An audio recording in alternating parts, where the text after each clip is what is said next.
Même s'il a beau être plus confidentiel qu'auparavant dans ses rôles, Jean Dujardin demeure pourtant l'un des meilleurs représentants dans le monde entier du cinéma français.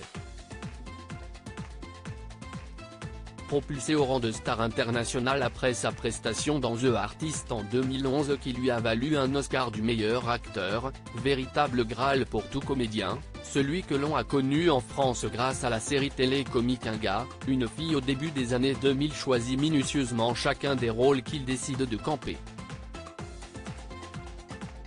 Ainsi, l'acteur de 50 ans sera de retour dans toutes les salles obscures dès ce mercredi 22 mars.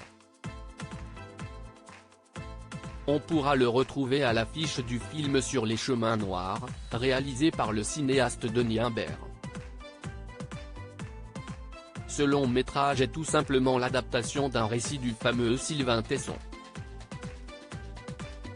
À cette occasion, le mari de Nathalie Péchala, toujours son premier soutien dans chacun de ses projets, est en pleine tournée promotionnelle et a accordé une interview à nos confrères du journal Le Parisien dans son édition du 20 janvier 2023.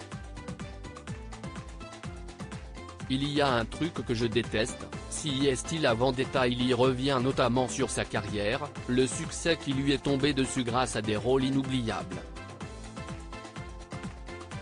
Mais Jean Dujardin a également pu livrer une anecdote sur l'un d'entre eux, Brice de Nice, 2005, qui lui a été inspiré par une expérience particulièrement traumatisante.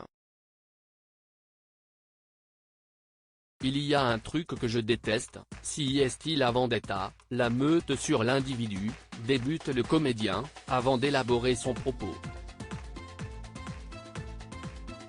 Je ne prends parti pour personne mais ne me demandez pas de rejoindre la meute. J'ai écrit Brice de Nice comme la revanche d'une histoire d'humiliation que j'ai subie à l'école. Le cassé, référence au film, note de la rédaction, vient de mon enfance. Voir quelqu'un se faire humilier, ça me rend fou de rage, déclare le père de 4 enfants, 2 garçons nés d'une précédente union et 2 filles avec la célèbre patineuse, sans pour autant donner davantage de détails sur cette humiliation en question. Aujourd'hui, il peut tout de même se consoler avec sa réussite.